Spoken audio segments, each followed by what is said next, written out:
I was there when needed someone who wasn't getting over you. When I moved to the side.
Ito guys, galing pa itong Bahrain na Christmas lights.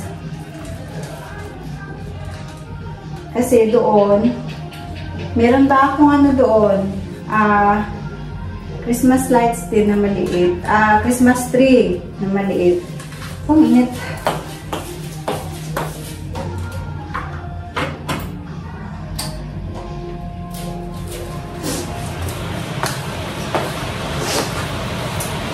Ngayon, since nawala pa akong Christmas tree, ilalagay ko na lang muna siya sa hagdanan.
guys, get ready with me guys.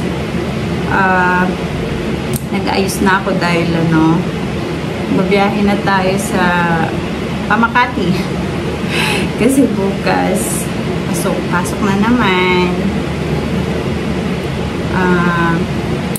Ayun guys, ang tagal ko rin hindi nakapag-upload kasi parang ewan ko guys, kasi parang nakakaramdam ba ako ng paano pa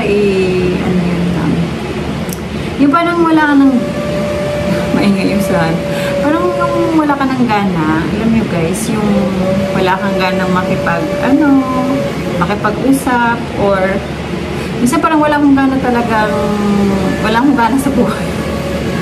Parang ganun ba? Na ewan ko, di ko alam kasi sa dami ko bang iniisip na sa dami kasing nangyayari sa akin. Hindi ko guys, hindi ko alam kung paano ko explain sinong makaka-relate sa akin.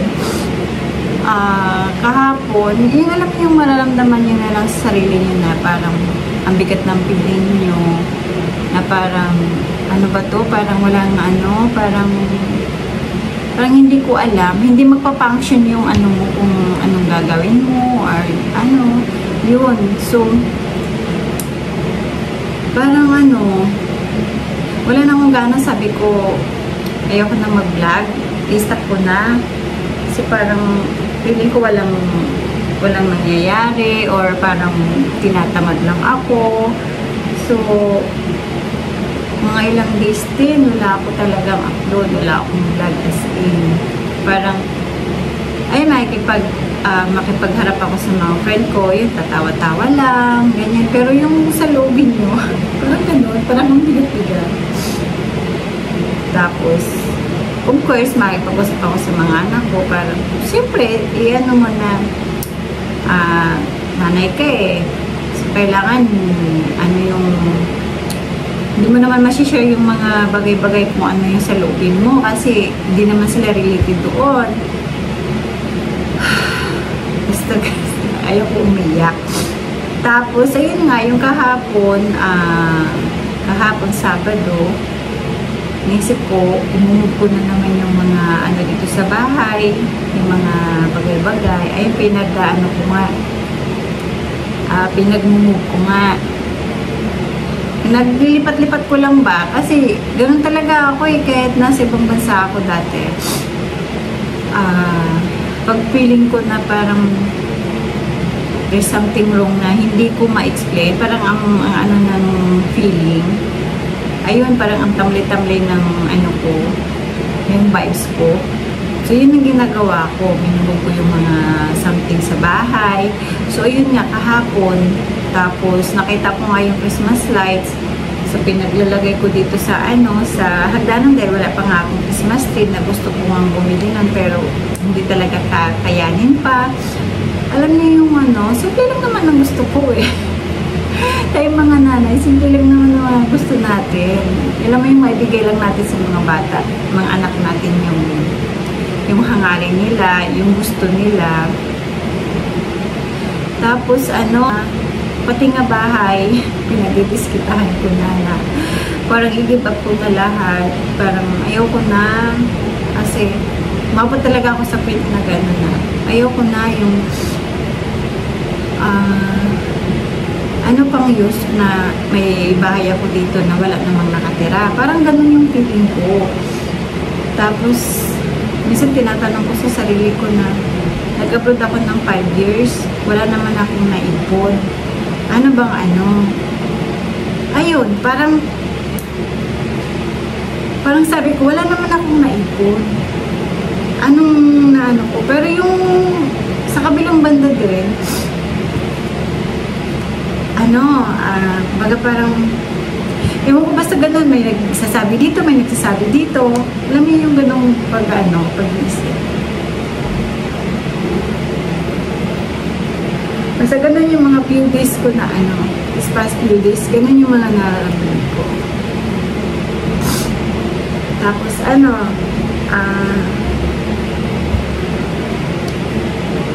tapos yun, iiyak ako.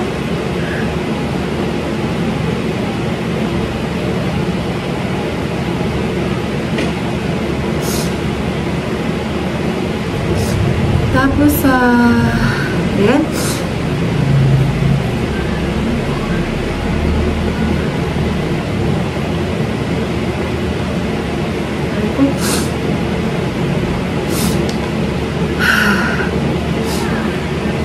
Tapos, yun yung feeling ko na gano'n na, ano pang use kung wala naman din tapos ngayon yung trabaho ko pa nasa Makati, malayo. So, yun yung naisip ko na, tapos ayun nga, nag-dorm na nga lang ako doon kasi para lang talaga makatipid ako sa mga expenses ko. Tapos ayun, napag-diskitahan ko nga yung bahay na i-give up ko na lang, pasalo ko na lang, ganito, ganyan. Kasi wala naman yung mga anak ko lang sa tatay nila.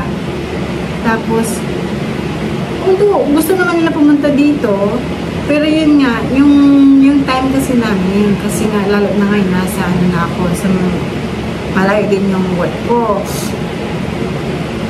So, yun yung feeling na parang ang bigat. Parang, may patutunguhan pa ba yung ko, yung buhay ko na ganito. Kaya ko pa ba? Mga ganung question sa sarili mo. Tapos, siyempre, basta guys, yun yung bigat na yun. Yun yung mga nararamdaman ko ng mga nakaraan. Na hindi ko mailabas. Tapos, abi naman ako magdadasal, ganyan, sana ganyan. Pero minsan talaga, may time na ganun talaga yung bigla ko na lang naramdaman ng ganun. Until, may nakausap ako na mga kaibigan, kamag-anak, na mayroon pa pala ng sitwasyon na mas malala pa sa akin. Mas malala pa sa akin yung nararanasan or dinadala nila ngayon. Mas malala pa sa akin. Tapos, ayun na. Naisip-isip ko na pa rin pala ako. Thankful pa rin pala ako dahil kung ano yung dinadala ko, mas mabigat pa pala sa kanya. Pero kinakaya niya. Tapos ayun, doon ko na lang mga na-realize na kinaya ko nga noon. Ano pa kaya ngayon? Diba? Parang lahat nagliwanag sa isip ko. So, nakakatulong talaga guys yung makikipag-usap ka sa mga taong totoo sa'yo. Ayun. Ayun, yung magbibigay sa'yo ng liwanag. Alam mo yun, hindi ko alam kung sino nakaka-relate. Pero sa akin talaga, yun, maganda pala talaga makikipag-usap ka sa ganun. Yung mga friend mo na totoo sa'yo, na talagang nakikita mo na concern sila sa'yo. Ayun. So, salamat sa kanila. And then, ayun nga, yung kahapon na umuwi ako dito. Kasi dapat hindi ako uwi. Sabi ko na nga sa mga bata na hindi ako uwi itong week. Dito sa kasi wala din naman sila. Ngayon, pero kabilang banda naman, naman gagawin ko sa dorm sa 2 days? Hindi ako pwede magluto doon. Nasa bed lang. So sabi ko, uwi na lang ako. Basta dinala na lang ako ng mga paa ko doon sa sakayan papunta dito sa Tansa. So ayun. Yung kahapon nga, ako, nag-move ako ng mga gamit, na ano ko lang, iniikot-ikot ko lang. So parang gumaan-gaan talaga yung feeling ko. Nagliwanag lahat talaga ng yung mga bigat na nararamdaman ko. Na na parang, ayun, na thankful pa pala ako kaysa sa iba. Ganun. Kaysa sa, may mga tao na mas mabigat yung dinadala nila kaysa sa akin. So, ayun guys. Share ko lang guys. So, ayun. Yung pag-vlog ko, sabi ko, parang ayaw ko na nga. Kasi, parang, wala akong gana mag-vlog. Nakikita ko lang din yung mga anak ko. Doon na lang talaga ako humuhugot ng lakas sa mga anak ko. Ewan ko ba, pagdating sa mga bata, naging emotional ako. Ewan ko lang dyan, sa mga mami dyan guys, yung makaka-relate sa akin.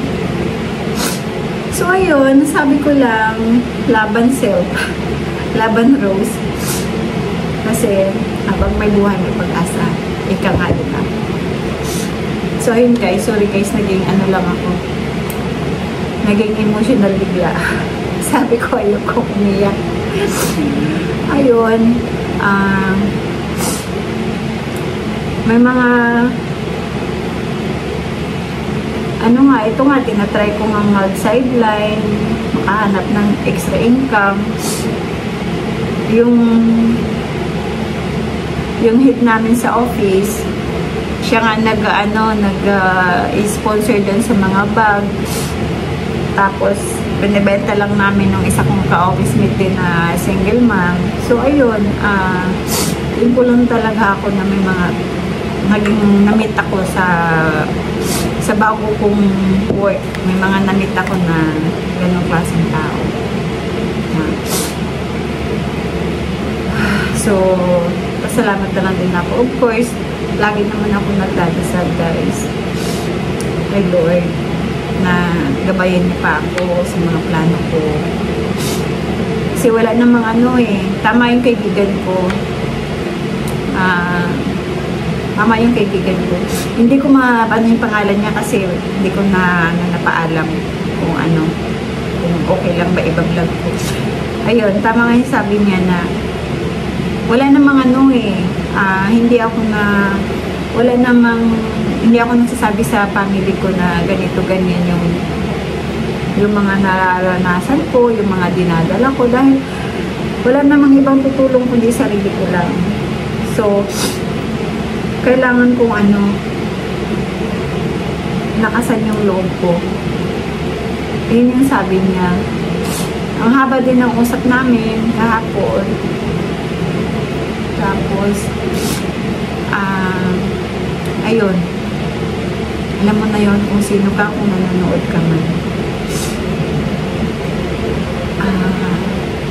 Laban lang, sabi nga niya. Laban lang tayo kasi ito yung buhay natin habang may buhay, may pag-asa tayo. Makuha natin yung mga hinahangad natin sa buhay. At wala naman tayong ibang pinaglalaanan nun kundi ang mga anak natin.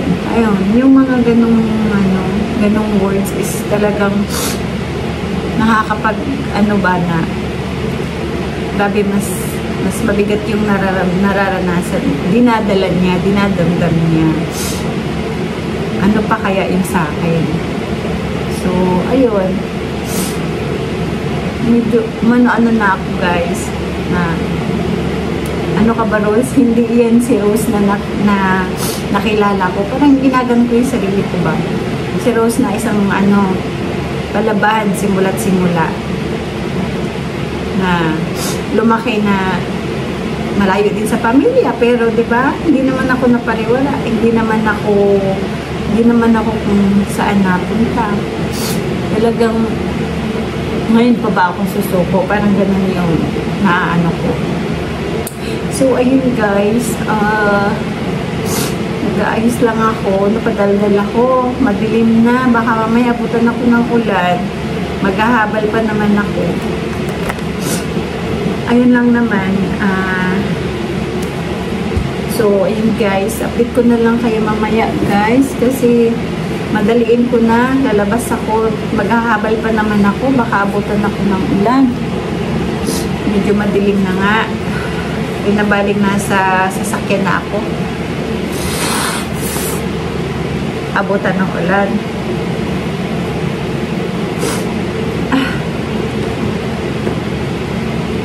Kasi pag umulan yan guys, pagpipilait ko pa. Kailangan umabot ako doon sa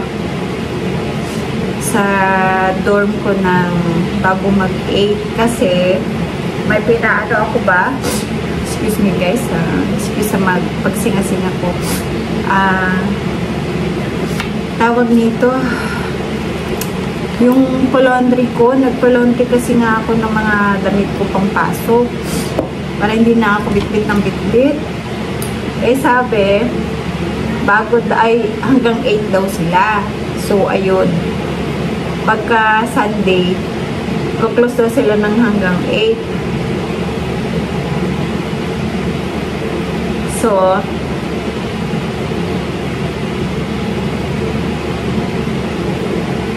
ayun, nag-dry na yung ano ko guys, lipstick ko. So ayun, kailangan ko umabot doon bago mag-8.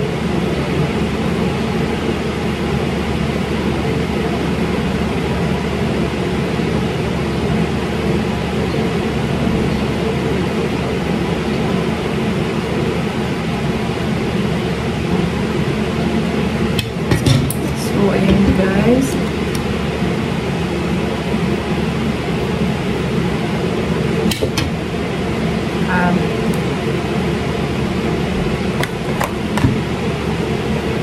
Tapos, tali na lang natin ulit.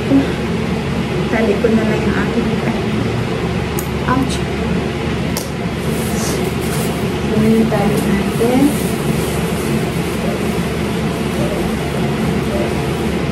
Parang ang dilim. Diba? Dilim talaga. So,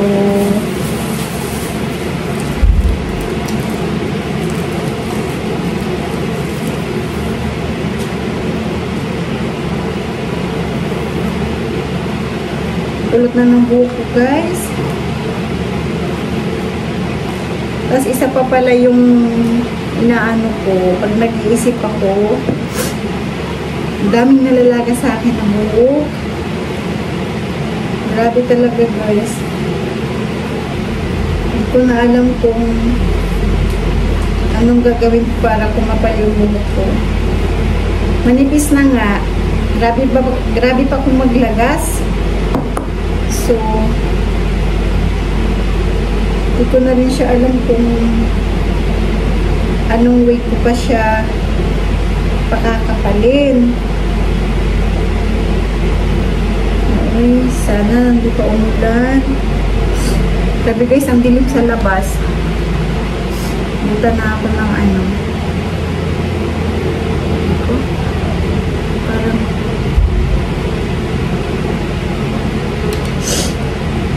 isip ko na naman tuloy ako.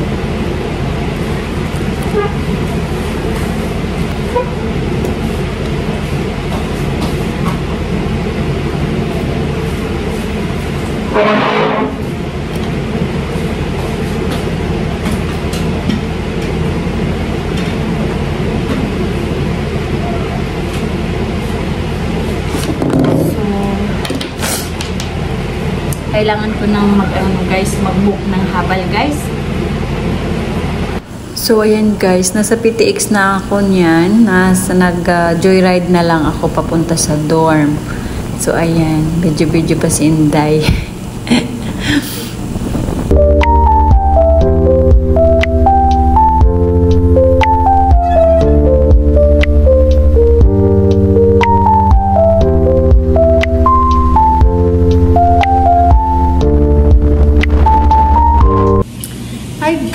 Good morning.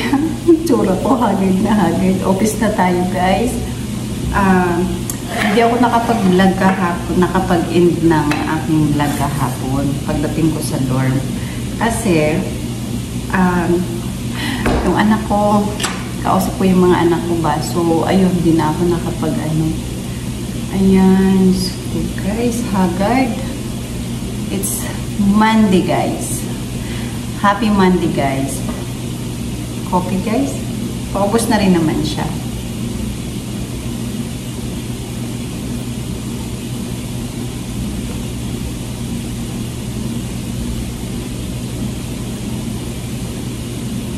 Hinahabol ko yung ano, yung init niya ba? Ayaw ko nung malamig. Guys, lagay ko lang siya. Tapos bumili din pala ako ng tinapay dyan sa ano, sa MRT, sa Julie Bakery. Doon ako umano, doon ako bumili pang breakfast ko ba. So, ayun guys, madilim sa ano, ari ko, yung sa kamay ko.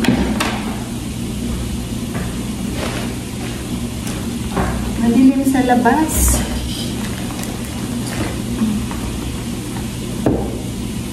Ay, kumusta naman kayo guys? Kaya napaglabas ko ng dorm. Sabi ko, bakit parang napakadilim? Tapos habang kausap ko yung ano, yung kamag-anak ng may-ari. Ano? Sabi ko, ba't parang ang labo-labo niya? Yung pala wala akong salamin. So, ayun guys. Sa malayo talaga. Hindi ko na talaga siya na ano. Kalimutan ko lang yung aking pupunas. Pag malayo talaga,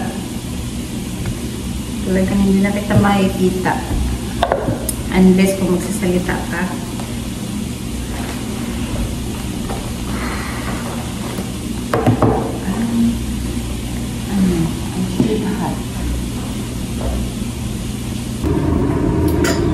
So, yun guys, hugasan natin yung ating pinagkapitan. Kasi,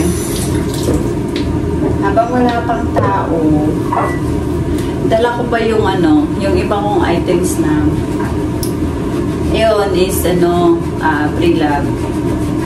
Yung mga jeans na mga branded na hindi na nagkasya sa akin, ipopost ko siya. So, ngayon kailangan ko siyang picturean. So, dala ko dito guys, kasi nga ano, habang may free time ako, wala pa akong kasama dito sa office. Mga ano, minsan dumarating sila mga hapon or lunch. Yun, hindi na ako makakapag-ano. Makakaporma dyan sa display ng mga aking mga items.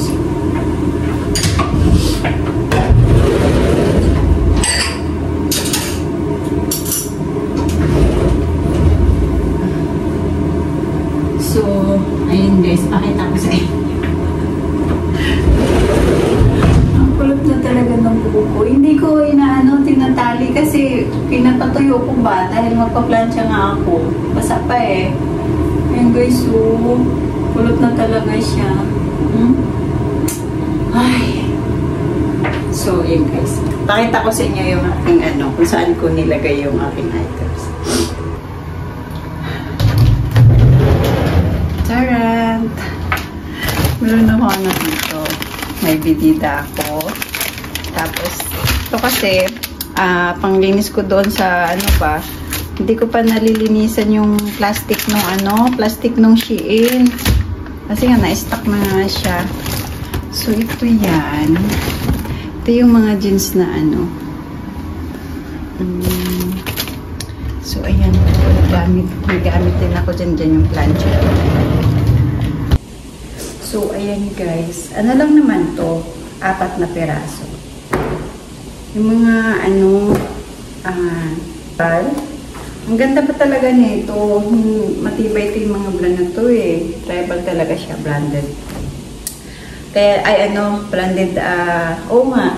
Tapos, maingat kasi ako sa gamit. Hindi ko ba siya talagang hinahandwash ko lang, hindi ko siya winawashing.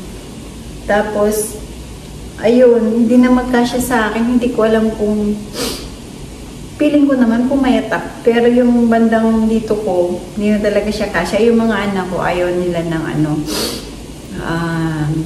ayaw nila ng hipster. Gusto nila high waist. So, iba na yung ano nila, style. Sa mga 80s kasi, mahilig tayo sa mga ano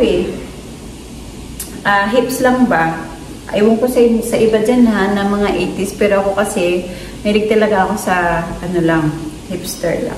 So, ayun guys, pipicturean ko muna to bago may dumating pa guys. Kasi ano, maano tayo. Yan, merong, puro pala to Prigo. Tayo mo gamit ko, hindi ko alam. Prigo, tapos yung, ito, ano ba yun? Kasi dati, mabilis lang ako makaano ba ng ano, kasi nasa SM nga ako, nag-work dati. So, pag may sale, ayun, lahat kumakalat na yun sa mga staff doon sa ano, sa loob lang ng department na, oh, may sale dito si ano, dito ganyan. So, ayun. So, ayun guys, picturean ko muna ito guys, padaldal naman ako. So, ayun guys, natapos na tayo mag-picture. Balik na natin.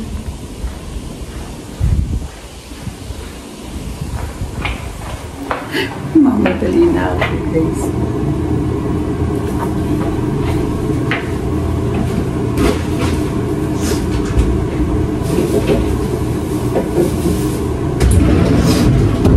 Ilabas ko na rin yung ating plancha. Ayan.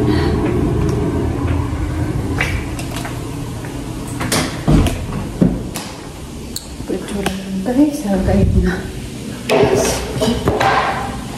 Oops. Grabe na talaga tong sinus ko. Nagaganon-ganon na ako sa tela. So, ayan. Maano na naman siya. Maarangkada na naman. Ay, buhay. Hindi basa pa siya konti, pero kaya rin siguro to. Kasi grabe na talaga siya guys. So, parang hindi na makatarungan yung pagkakulot niya talaga, promise. Natatakot ako sa salamin ko kasi parang umaano siya. So, ayan guys. Magplancha muna ako guys. And then, mamaya, let's see. So, ayan lang guys. Magplancha na muna ako guys ha. Ayan guys. Ang ano ng plancha na to, dahil hindi siya masyadong ano, ano ang tawag nito, ano ba sasabihin? Hindi masyadong nag-straight. Although mainit naman siya, pero hindi siya yung all. Depende lang siguro sa ano ko. Sa hatak ko. Kasi yung plancha ng Coffee Smith ko, ginamit ko nung nakaraang linggo. Ang ano niya, ang bilis. Tapos yung, iba pa yung bagsak niya sa buhok ko, yung pagka-straight niya. Talagang, ano, bagsak na bagsak.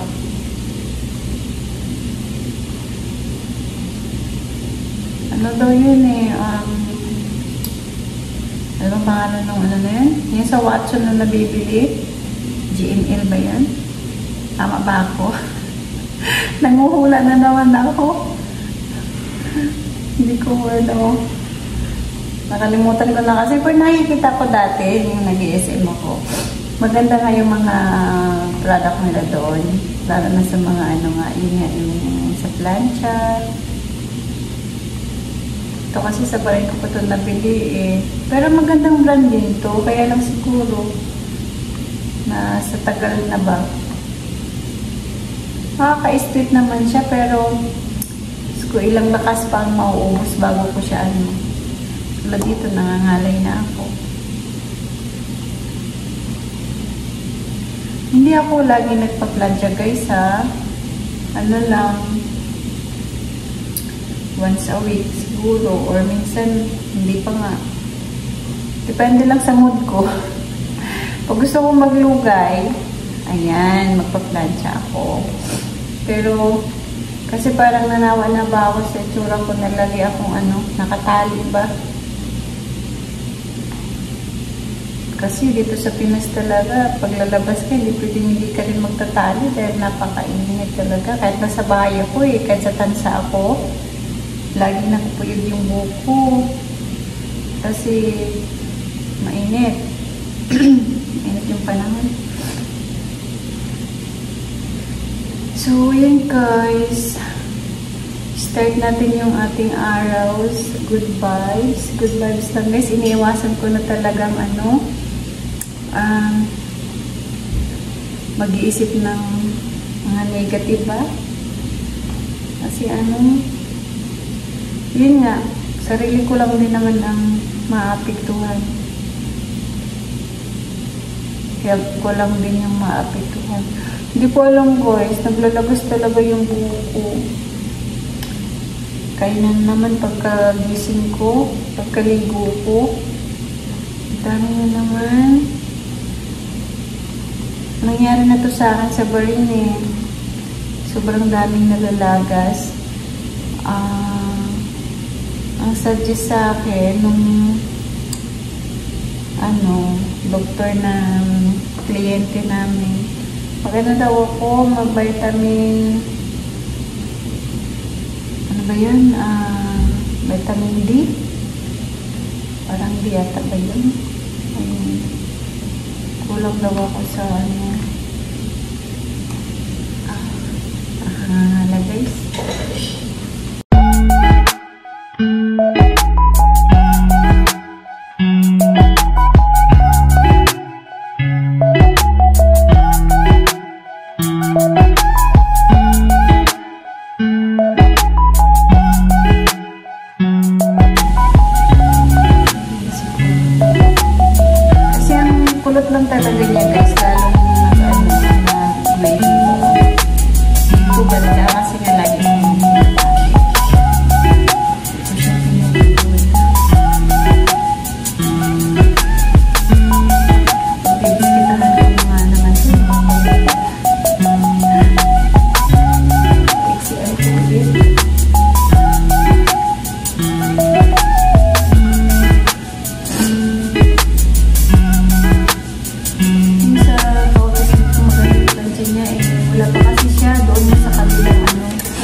Ang haba na usapan namin ng mga anak ko. Nag-inform lang ako sa kanila na nasa dorm na ako. Usap kami. Tapos, siyempre, 4 yun. Sinamantala ko na may mga time silang makipag-usap. Silang 4. Especially yung ate.